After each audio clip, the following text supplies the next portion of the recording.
Boker Tov.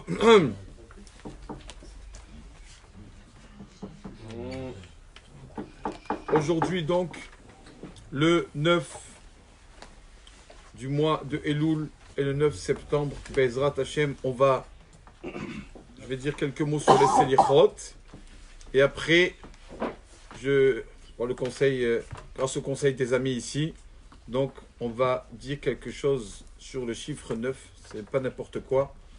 On va montrer avec l'aide d'Hachem, pas moi bien sûr, c'est les rabbinim qui l'ont déjà écrit, que la véracité de la Torah avec le chiffre 9, on va voir que notre Torah est vraiment unique et vraie.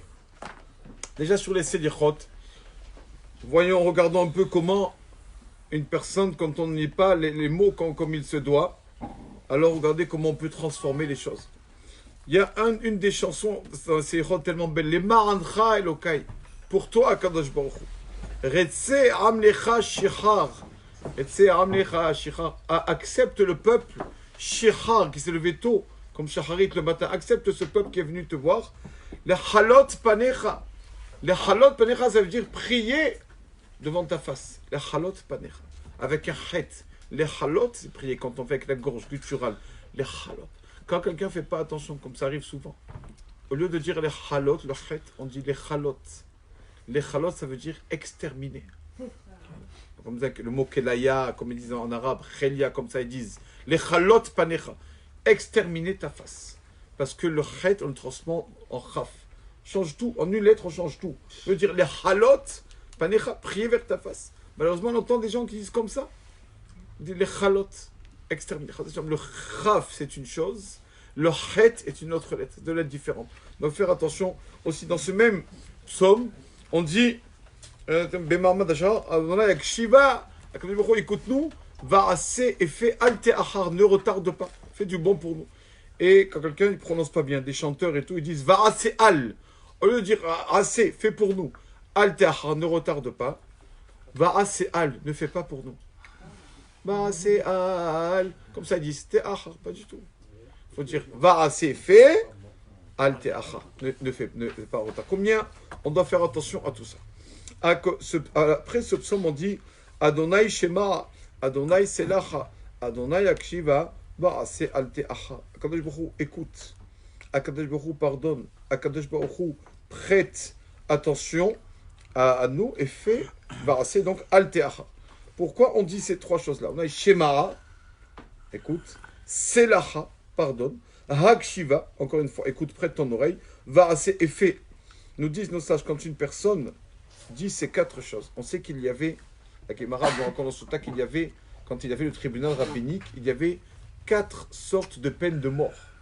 Il y avait Seki, la lapidation, il y avait Srefa, une personne on devait le brûler, il y avait Hereg, une personne qu'on devait pendre, et une personne avec l'épée. D'accord? On devait la tuer avec l'épée. 4 sortes de morts. Et la Gemara dit, il n'y a plus maintenant ces 4 sortes de morts. C'est vrai. Mais il y a des choses un peu des dérivés. Chas shalom. Quelqu'un des fois qui meurt dans un incendie. On ne sait pas. On ne sait pas. On ne connaît pas. Il n'y a que Hachem qui sait. Mais peut-être c'est comme il a fait une faute. Que s'il y avait un tribunal rabbinique, cette personne devait être brûlée. Alors, malheureusement, il meurt dans l'incendie, etc., etc. Il y a le dérivé de ces 4 peines de mort. Donc, on veut demander à Hachem qu'il nous épargne pour ces 4 peines de mort. C'est pour ça qu'on dit. Voilà. Amonaï Shema Shin. On commence par la Shin. Écoute, c'est le Shin de Srefa. Brûlé. On demande à Hachem qui nous pardonne, qui nous enlève toutes les fautes que Chaz Shalom on devrait être brûlé. Après, Amonaï Selacha. Sa mère de Selacha, c'est quoi? Skila, la lapidation. Mon Hachem qui nous pardonne. He Hakshiva, c'est Hereg, d'accord, le truc de l'épée. Et Waase, c'est Vechenek et Chenek, la dernière mort. C'est ça qu'on dit ces quatre mots. Les initiales de ces 4 mots. Shema, Selacha, Hakshiva, Waase, c'est les initiales des 4 morts. C'est qu'il a Serefa, Hereg, Vachenek. Quand on dit Hachem, on dit pardonne-nous, tu nous as fait des fautes qu'on aurait dû normalement être coupable de tout ça.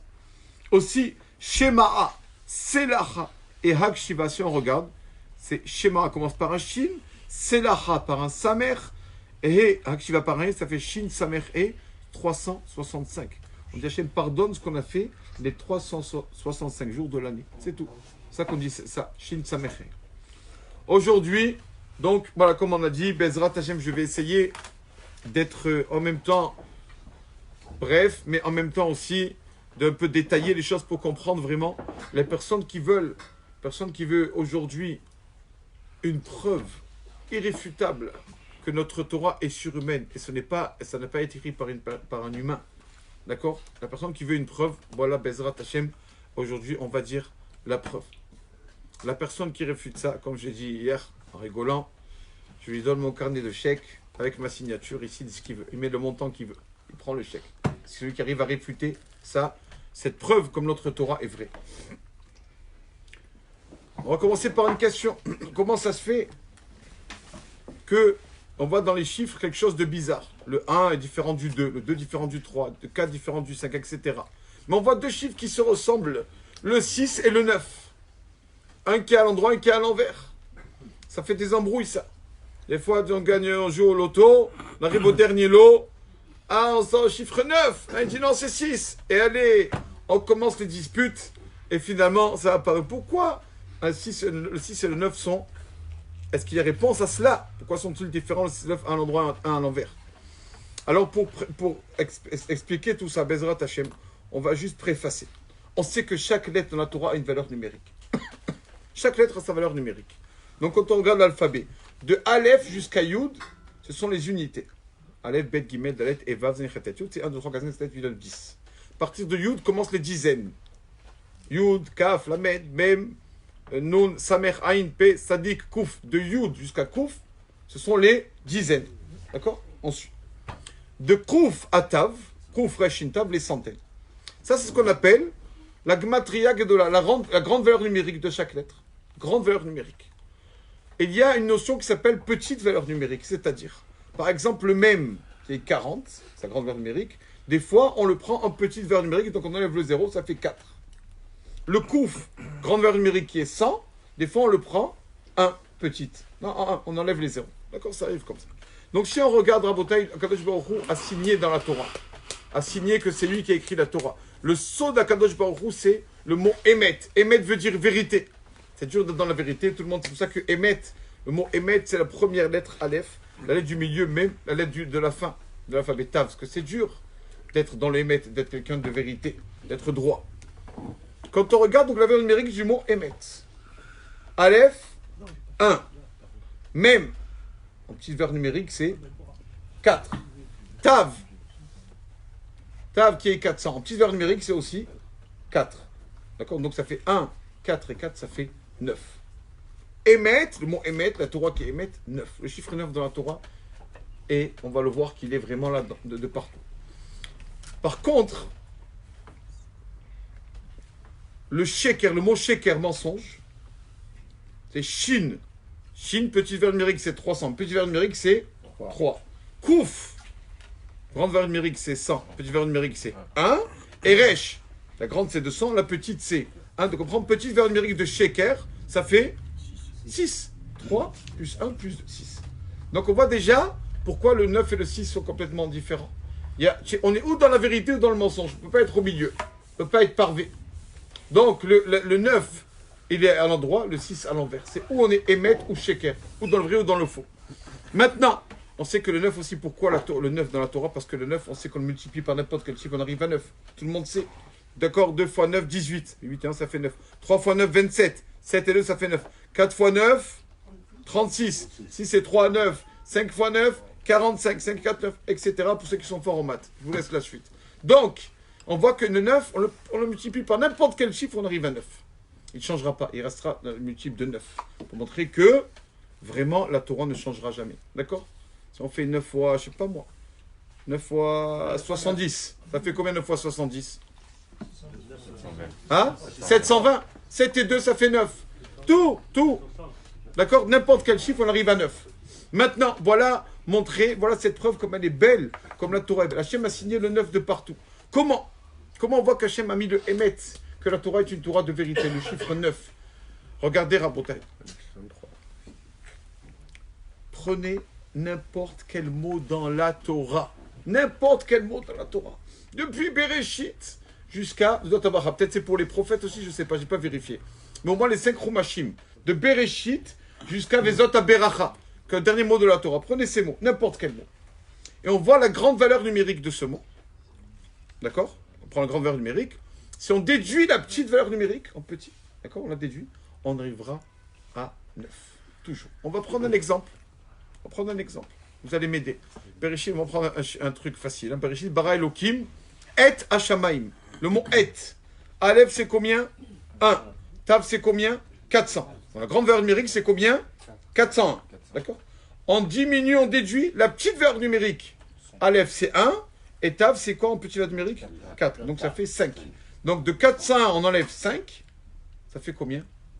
396. On a 9 et 3 et 6. Ça fait 9. N'importe quel mot de la Torah. N'importe quel mot. On va voir qui, la première page de cette semaine. Qui t'était la milchama? Quand tu sortiras à la guerre. Qui? Le mot qui? Kaf, c'est combien? 20. Yud, c'est combien? 10. Ça fait 30. Quand on enlève numérique, 30. Si on enlève la petite valeur numérique de 30, Kaf, on enlève 2. Yud, on enlève 1. Ça fait 3. On enlève 3 de 30, ça fait 27. 2 et 7, 9. De partout, il y a le chiffre 9. Le 9 qui signifie le Emet. Aleph, même état valeur numérique de Emet. Qui peut faire ça? Quel homme peut faire ça? Un texte entier, tous des mots, avec toutes ces lettres-là, 27 lettres en tout. On voit de partout le 9. Le 9. De partout. De partout, dans tous les mots de la Torah. Comment Hachem a mis son son. Celui qui arrive à réfuter ça, vraiment plus fort. Mais impossible en fait, parce que on le voit dans tous les mots. Moi j'ai essayé plusieurs mots, plusieurs personnes ont essayé plusieurs mots, et donc ça marche toujours. Et donc on va, grâce à ça, on va expliquer quelque chose de magnifique. Donc 6 en fait c'est le mensonge, et 9 c'est la vérité. Alors on voit quand Hachem a créé le monde, on sait que quand Hachem a créé le monde, 7 jours de création, chaque jour il y a eu 3 lettres de la Torah. D'accord? Chaque jour 3 lettres. Premier jour, Aleph, Bet, Gimel. Ça fait combien? Aleph, Bet et Gimel? 6. 1 plus 2 plus 3. Comment? 6 c'est le mensonge. Deuxième jour, Dalet et Evav. 4 plus 5 plus 6. Ça fait combien? 15. 5 et 1, 6 encore. Comment? Le 6 c'est le mensonge, etc. Si on prend 3 lettres par jour, ça va pas. On tombe toujours chez un chiffre 6. Ça que Hachem, la Torah, n'a pas commencé par la lettre Aleph. Hachem a commencé la Torah par la lettre Bet, par la deuxième lettre, Bereshit. Le Aleph, il a gardé pour les 10 commandements.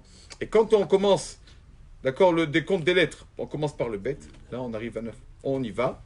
Premier jour, Bet, Gimel et Dalet. Donc 2 plus 3 plus 4, ça fait 9. Deuxième jour, He, Waw et Zain. 5 plus 6 plus 7, ça fait 18. 8 et 1, 9. Troisième jour, Chet, Tet, Yud. 8 plus 9 plus 10, ça fait combien? 27. 2 et 7, 9. Kaf, Lamed, même le quatrième jour. 20 plus 30 plus 40, ça fait 90. Encore au 9. Nun, Samer, Aïn. 50 plus 60 plus 70, ça fait combien? 180. 8 et 1, 9. Pei, Sadik, Kouf. 80 plus 90 plus 100, ça fait combien? 270. 2 et 7, 9.